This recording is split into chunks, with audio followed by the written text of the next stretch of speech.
Hello, this is Oleg with OpenBOM, and in my next quick lesson about OpenBOM formulas, I would like to talk about conditional formulas and conditional rollups. The use case for conditional rollups is most probably purchased assemblies, which is the most frequent use of conditional rollups in OpenBOM.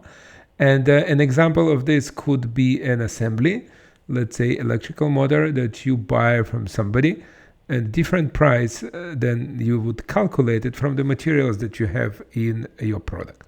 So there are many other examples, but let's take this example with the purchased assembly and how we can implement it using OpenBOM formulas.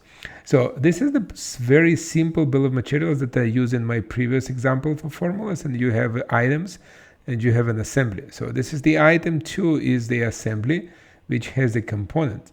And as we define the formula for this assembly, we can have the multi-level rollup. And this is the conditional formula, conditional rollup definition.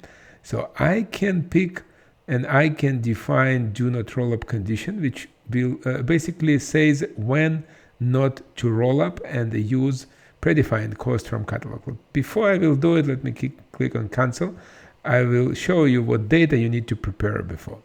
So in the catalog for this item 2, and this is the catalog for the item, I added an additional property called type, and I put a definition of this type. This is the item 2, purchase type.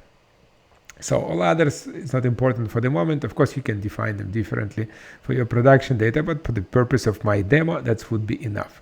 And as you can see here, the cost is 50. So I said I can buy this assembly for 50 bucks. So now I go back to bill of materials, and I see that currently we calculate the cost of this assembly as a 50 bucks, 120, 170. This is 170 bucks with the quantity 1 goes to total of 180. So what will happen if I will say edit formula, and I will put do not rollup condition, and I will say type is purchased. So as you can see, save, and at that moment of time OpenBOM ignores the quantity and the rollup calculation for the assembly, use 50 bucks, and our total currently is 60 bucks. So this is how flexible OpenBOM could be when it calculates rollups. It's very useful. Now I can say do not use rollup condition, save it back, and it's calculated now, and you're getting 180 bucks. So that was Oleg with conditional rollups in OpenBOM. I hope you find it useful, and I will talk to you in the next videos.